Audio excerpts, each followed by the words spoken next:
Good evening students. बच्चों, प्रश्नोत्तर संग्रह की अगली कड़ी में आज हम कक्षा 8 तृतीय पाठ त्वरित बुद्धिवानरः का क्वेश्चन आंसर कंप्लीट करने जा रहे हैं, जिसमें हमारा पहला क्वेश्चन है विकल्पेभ्य उचितम पदम चित्वा लिखत, अर्थात विकल्पों से उचित शब्द चुनकर आपको लिखना है। जिसमें हमारा पहला क्वेश्चन है नद्याः तीरे कः आसीत्, नदी के किनारे कौन था। तो हमारा आंसर हो जाएगा जम्बूतरु। जम्बूतरु अर्थात जम्बू यानी होता है जामुन और तरु यानी क्या होता है, पेड़। जामुन का पेड़ था। फिर है हमारा सेकंड नंबर क्वेश्चन मकरा कस्मात बहिः आगच्छत्, मकर जो है किससे बाहर आता है। तो मकर जो है तो नदी से बाहर आता है। तो नदी को सलिल क्या बोलते हैं, सलिल भी बोलते हैं। तो सलिलात हो जाएगा, क्योंकि सलिलात क्यों हो जाएगा, क्योंकि उसमें पंचमी विभक्ति का प्रयोग किया जाएगा, ठीक है ना। तो सलिलात हो जाएगा।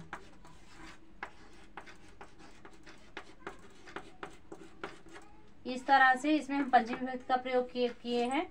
तो मकर कहाँ से बाहर निकल कर आता है, मकर जो है तो नदी से बाहर आता है। फिर इसके बाद है कम दृष्ट्वा वानरः अवदत्, किसको देखकर बंदर बोला। तो हो जाएगा हमारा आंसर मकरम हो जाएगा, मकर को देखकर जो है तो बंदर बोला, ठीक। इसके बाद जो है हमारा नेक्स्ट क्वेश्चन है सह वानरेण सह कस्य छायां तिष्ठति। सह का यहाँ पे दो शब्द आए हैं सह से संबंधित, एक इस तरह से सह आया है इस क्वेश्चन में और एक सह ये आया है। इसका अर्थ होता है वह और इसका अर्थ होता है साथ में, दोनों अलग अलग हैं, ठीक है ना। तो कंफ्यूजन नहीं होना है किसी भी प्रकार से, मतलब कोई भी कंफ्यूजन वाला शब्द नहीं है। सह का अर्थ वह होता है, इसका अर्थ होता है साथ में, और ये किस में आता है, ये तृतीय विभक्ति में आता है, ठीक है। सह का प्रयोग अक्सर किस में होता है, तृतीय विभक्ति के लिए किया जाता है, अर्थात करण कारक में इसका प्रयोग होता है। तो सह वानरेण सह कस्य छायां तिष्ठत्, वह जो है बंदर के साथ, कौन, मकर जो है बंदर के साथ किसकी छाया में बैठता था। तो जम्बूतरु हो जाएगा यहाँ पे, जामुन की छाया में। किसकी छाया में, जामुन का जो पेड़ था तो उसकी छाया में जो है तो क्या करता था मकर, आकर के आराम करता था, ठहरता था, ठीक है। 5 नंबर है हमारा का वानरस्य हृदयं वाञ्छति स्म। का यानी कौन, स्त्रीलिंगवाची शब्द है। ये देखिए का यानी होता है कौन, इसका प्रयोग किसके लिए किया जाता है, तो पुल्लिंगवाची है, पुल्लिंग के लिए किया जाता है। यदि का आ रहा है तो इसका अर्थ भी होता है कौन, लेकिन इसका प्रयोग किसके लिए होता है, स्त्रीलिंग के लिए होता है, ठीक है ना। तो दोनों में आप अंतर समझ गए। यह क्वेश्चन कह रहा है का वानरस्य हृदयं वाञ्छति स्म, वांछति यानी चाहती, इसमें यानी था, थी या था। तो क्या कौन बांदर के हृदय को चाहती थी, तो क्या हो जाएगा, पत्नी। किसकी पत्नी, मकर की पत्नी, ठीक है ना। तो यहाँ पे हमारा आंसर जो हो जाएगा तो क्या हो जाएगा, मकर की पत्नी, ठीक है। माता पत्नी या फिर मकरी लिखा हुआ है तो मकरी नहीं, मकर का मकरी नहीं होता है ना, क्या हो जाएगा ये पत्नी, ठीक है ना। बंदर की सॉरी मकर की जो पत्नी थी तो बंदर के हृदय को खाना चाहती थी। तो कुछ तो ये हो गए हमारे जो है बच्चों क्वेश्चन नंबर फर्स्ट के क्वेश्चन आंसर, जिसमें क्या था, विकल्प से आपको चुन करके आंसर देना था, ठीक है। अगला क्वेश्चन है हमारा पूर्ण वाक्य उत्तरत, अर्थात पूरे वाक्य में आपको आंसर देना है। पहला क्वेश्चन है हमारा नद्या तीरे किम नाम मकरः निवसति स्म, है ना। नदी के किनारे किस नाम का जो है तो बंदर रहता था। तो हो जाएगा किस मुख, रक्त मुख नाम का बंदर था, है ना। तो हमारा आंसर जो बनेगा वो होगा नद्याः तीरे। क्वेश्चन है हमारा नद्याः तीरे किम नाम मकरः वसति स्म निवसति स्म। तो हो जाएगा नद्याः तीरे, नद्याः तीरे रक्त मुखम, रक्त मुखः, रक्त मुखा किस नाम का बंदर, रक्त मुख नाम का, रक्त मुखः नाम वानरः, वानरः यानी क्या होता है, बंदर होता है। निवसत रहता, स्म था, ठीक है ना। नदी के किनारे रक्तमुख नाम का बंदर रहता था। अगला क्वेश्चन है, तरो अधः किम नाम मकरः विश्रामः विश्रामम करोति, है ना। वृक्ष के नीचे, अधः यानी क्या होता है, नीचे, ध्यान रखिएगा। अधः यानी क्या होता है, नीचे। नीचे भी होता है, नीच भी होता है। जो कुछ मतलब जिनकी प्रवृत्ति खराब होती है ना, गंदी सोच वालों को भी हम क्या बोलते हैं, ये अधः हो गया।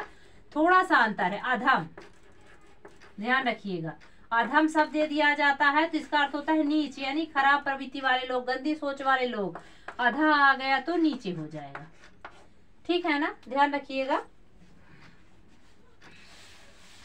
तो क्या कह रहा है कि तरो अधः किम नाम मकर विश्रामम करो, तो कराल मुख नाम का जो था, तो मकर जो है तो वृक्ष के नीचे आराम करता था।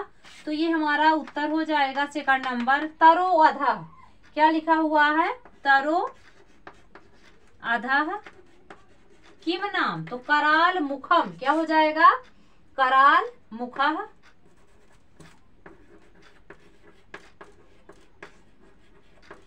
कराल मुखः नाम मकरः, क्या, तरो अधः कराल मुखः नाम मकरः क्या करता था, विश्रामम करोत, विश्रामम करोत स्म, ठीक है ना। इसका अर्थ होता है था, ठीक है। आगे देखिए, नेक्स्ट क्वेश्चन है हमारा, मकरम दृष्ट्वा वानरः तम किम अवदत्, मकर को देखकर, मकरम दृष्ट्वा, दृष्ट्वा में कौन सा प्रत्यय होगा, तो दृष्ट्वा में जो है तो कत्वा प्रत्यय होगा। कौन सी धातु होगी, तो इसमें जो धातु होगी वो होगी दृश्य।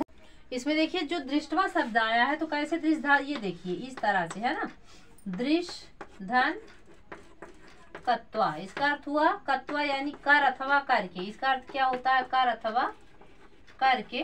तो इसमें कौन सी धातु लगी हुई है दृष्टवा में, दृष्टवा कुछ इस तरह से शब्द था, ऐसे, है ना। तो दृश्य धन कत्वा यानी देख कर या फिर देख करके, ठीक।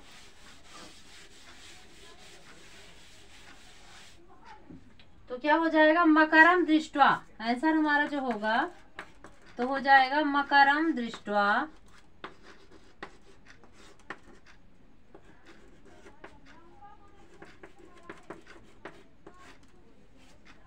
क्या, मकर को देखकर बंदर क्या बोलता है, तो मकर को देखकर बंदर कहता है, मकरम दृष्ट्वा वानरः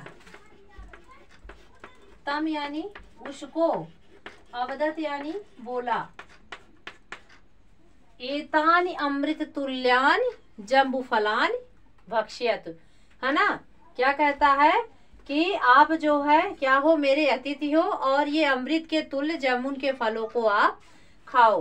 तो देखिए भवान, भवान यानी क्या होता है, ध्यान रखिएगा, भवान यानी होता है आप, ये पुल्लिंगवाची है। भवती यानी होता है आप, स्त्रीलिंगवाची है। इसका अर्थ होता है आप, इसका भी अर्थ होता है आप, लेकिन ये पुल्लिंग स्त्रीलिंगवाची है, ये क्या है, पुल्लिंगवाची है, ध्यान रखिएगा, ठीक है।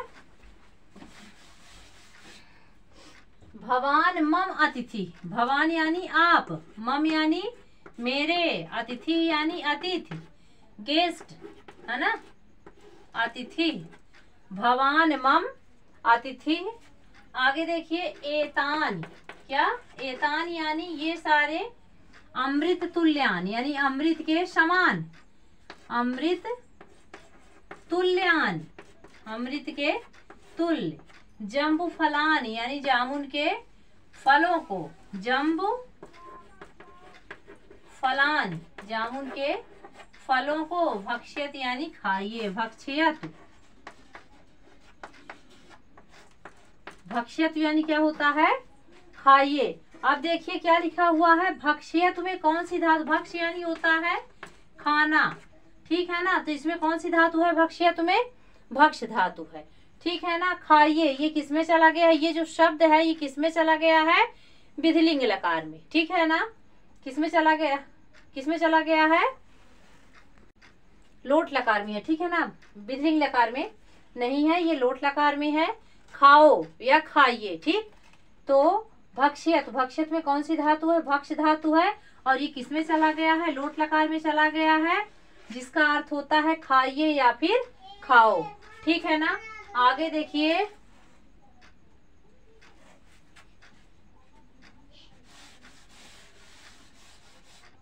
अगला क्वेश्चन है हमारा, वानरः जम्बूफलानि खादित्वा अवशिष्टानि कस्मै प्रयच्छत्, है ना। सॉरी, यहाँ पे क्वेश्चन थोड़ा मिस्टेक है, यहाँ पे वानरः नहीं होगा, मकरः होगा। ठीक है ना। तो मकरः जम्बूफलानि खादित्वा अवशिष्टानि कस्मै प्रयच्छत्। मकर जो है जामुन के फलों को खाकर जो शेष बचे हुए रहते थे, अवशिष्टान यानी बचे हुए फलों को किसको देता था? तो वो अपनी किसको देता था? पत्नी को देता था। ठीक है ना। मकरः क्या लिखा हुआ है? मकरः, है ना। तो मकरः जम्बूफलानि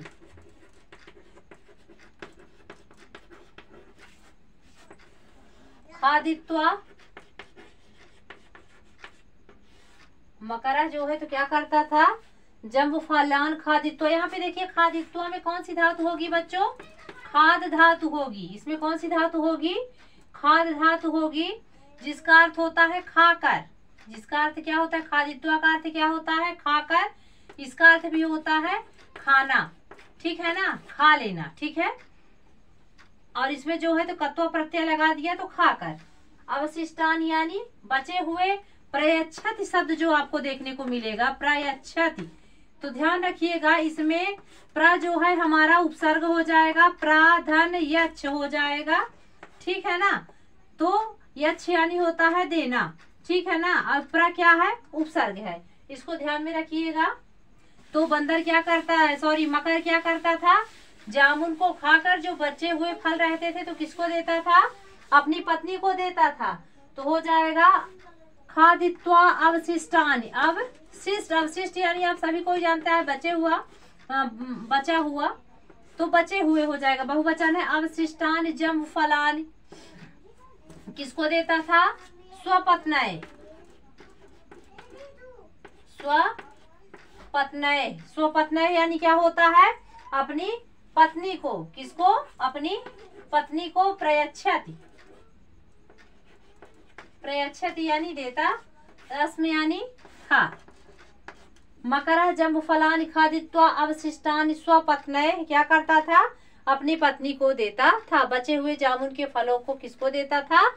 अपनी पत्नी को देता था। ठीक। नेक्स्ट क्वेश्चन है हमारा, मकरस्य भार्या आग्रह पूर्वकम किम अकथयत। मकर की जो पत्नी थी, भार्या यानी क्या होता है? पत्नी होता है। ठीक है ना। तो तम यानी उसको। क्वेश्चन है हमारा, मकरस्य भार्या आग्रह पूर्वकम तम किम अकथयत। मकर की जो पत्नी थी तो आग्रह पूर्वक जो है तो उसने मकर से क्या कहा? तो उसने क्या कहा था कि तुम मुझसे क्या करते हो? यदि तुम तस्य वानर, मतलब यदि तुम उस बंदर का हृदय लाकर मुझे नहीं देते हो तो क्या हो जाएगा? मैं अपने प्राणों का त्याग कर दूंगी। ठीक है ना। तो इस तरह से हमारा क्वेश्चन है। आंसर हम लिखते हैं मकरस्य। क्या है क्वेश्चन? मकरस्य भार्या, तो आप लिखिए मकरस्य भार्या, भार्या यानी पत्नी, आग्रह पूर्वकम, आग्रह करके, है ना, आग्रह पूर्वकम तम कथयत, तम यानी उससे या उसको, अकथयत यानी कहा या बोली। ठीक है ना, अकथ। अब इसमें देखिए अकथयत में देखिए क्या है, कौन सी धातु है? तो इसमें कथ धातु है। कौन सी धातु है? कथ धातु है। चूंकि अकथयत लिखा हुआ है तो हमने बताया था कि स्टार्टिंग में अ लगा हो तो वो लंग लकार की ओर मतलब कि इंगित कर रहा है। तो अकथयत यानी कहा। ठीक, अपूर्ण है, सीधे सीधे पूर्ण भूतकाल नहीं दिखा रहा है, अपूर्ण भूतकाल दिखा रहा है। तो कहा, क्या कहा? यदि त्वम, यदि यानी यदि, त्वम यानी तुम, तस्य यानी उस, वानरस यानी बंदर का, वानरस यानी क्या होगा बच्चों? बंदर का। तस्य वानरस,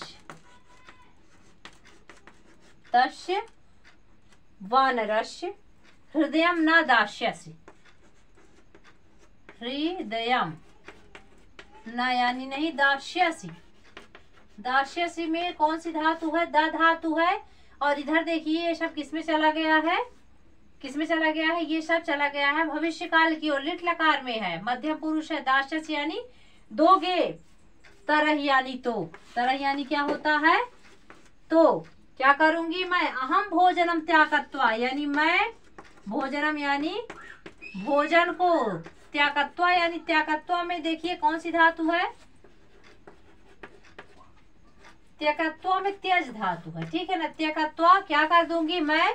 भोजन का त्याग करके क्या कर दूंगी? भोजन खाना पीना छोड़ दूंगी और अपने प्राणों का त्याग कर दूंगी, ठीक है ना। त्यक्त्वा प्राणम यानी प्राणों को क्या कर दूंगी? प्राणम त्यागम करिष्यामि, प्राणम त्यागम करिष्यामि। अब इसमें देखिए बहुत अच्छी अच्छी चीजें हैं आपको देखने को मिलेंगी। त्यक्त्वा में त्यज धातु होती है। त्यज यानी होता है त्यागना, छोड़ना। प्राणम यानी प्राणों को, ठीक है ना। त्यागम यानी त्याग।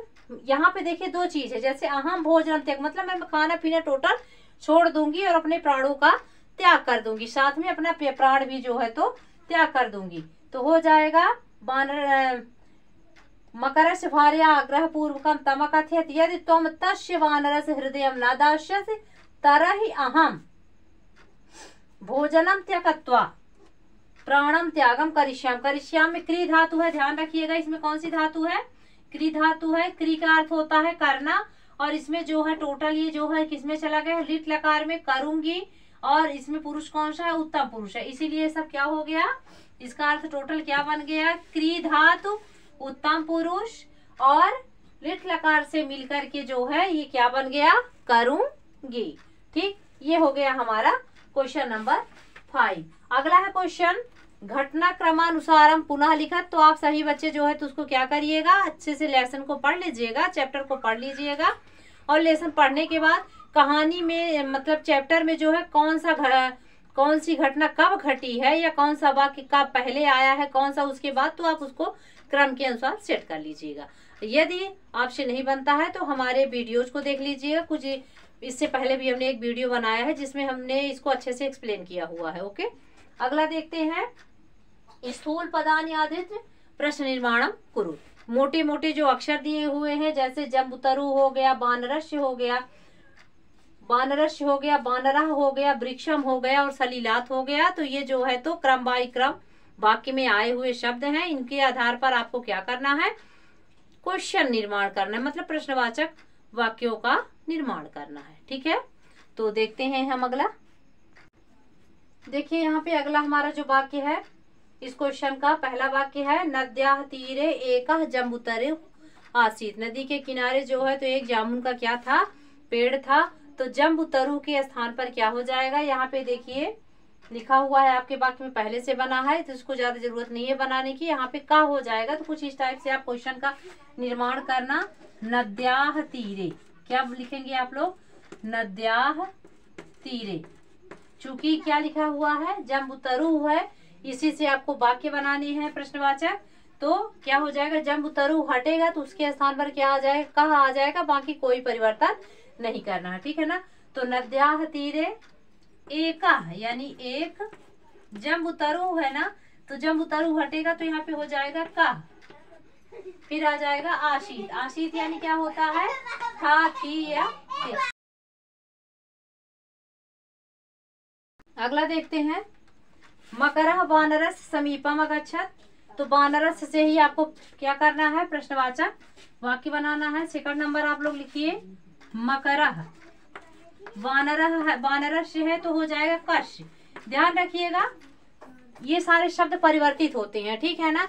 इनका जो है पुल्लिंग में दूसरी तरह से प्रयोग होता है और स्त्रीलिंग में दूसरी तरह से। चूंकि नपुंसक लिंग में सेम रहेगा, नपुंसक लिंग में सिर्फ प्रथमा और द्वितीय विभक्ति अलग रहते हैं, बाकी सब पुल्लिंग की तरह ही चलते हैं। ठीक है ना।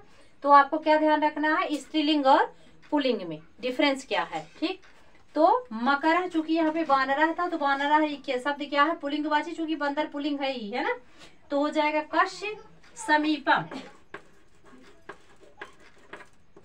अगच्छत्। ठीक, और लास्ट में आपको क्या करना है, क्वेश्चन मार्क लगाना है। यदि आप क्वेश्चन मार्क का यूज नहीं कर रहे हैं तो आपका वाक्य टोटल क्या रहेगा, अधूरा रहेगा। इसीलिए आप जब प्रश्नवाचक वाक्य का निर्माण कर रहे हो तो उसमें जो है तो आपको लास्ट में क्वेश्चन मार्क लगाना जरूरी है, ठीक है ना। आगे हम देखते हैं क्या है, वानरः मकरस्य पृष्ठे उपविशति। क्या किया था, बंदर जो है तो किसकी पीठ पर जो है तो जा रहा था, तो किसकी पीठ पर बैठा था। उपविशत यानी होता है बैठना, ठीक है ना। उपविशत यानी क्या होता है, बैठना। तो क्या कह रहा है कि बंदर जो है मकर की पीठ पर बैठा था। क्या किया था, मकर की पीठ पर बैठा था। तो कौन बैठा था, तो बंदर बैठा था। तो यहाँ पे जो आपका आंसर बनेगा तो कहाँ हो जाएगा, बड़ा सिंपल है ना, कह मकरस्य। बाकी आप ध्यान रखिएगा, यदि आप प्रश्नवाचक वाक्य का निर्माण कर रहे हैं तो आपको क्वेश्चन वाले शब्द को क्या कर देना है, हटा देना है, नहीं कि दोनों इकट्ठा यूज नहीं करना है, ठीक है। तो हो जाएगा वानरः मकरस्य, फिर आगे हो जाएगा पृष्ठे। पृष्ठे यानी होता है पीठ पर, इसमें ध्यान रखिए सप्तमी विभक्ति का प्रयोग किया गया। उपविशत, उपविशत, उपविशत यानी बैठना। उत्तिष्ठत यानी होता है उठना, खड़े होना, ठीक है ना, ध्यान रखिएगा। इसमें भी देखिए कौन सी धातु है, उप इसमें जो है तो उपसर्ग है, विष धातु है, ठीक है ना। पृष्ठे में सप्तमी विभक्ति का प्रयोग किया गया है, मकरस्य में ये सप्तमी विभक्ति का प्रयोग है, ये षष्ठी विभक्ति का प्रयोग है, ठीक है। अगला है हमारा 4 नंबर, मकरः वृक्षम प्रति आयाति। मकर जो है किसकी तरफ आ रहा है, वृक्ष की ओर आ रहा है। तो क्या हो जाएगा, कम हो जाएगा। तो मकरः कम, है ना, किसकी, और प्रति यानी और, अगच्छत यानी आता है। मकर जो है किसकी ओर आता है, लास्ट में यहाँ हमारा क्या हो जाएगा, क्वेश्चन मार्क, ठीक है ना। तो बच्चों ये था हमारा तृतीय पाठ बोधा से क्वेश्चन आंसर, जिसको हमने कंप्लीट कर दिया है। अगला भाग है हमारा व्याकरण बोध, जिसे हम नेक्स्ट वीडियो में कंप्लीट करेंगे। Thank you.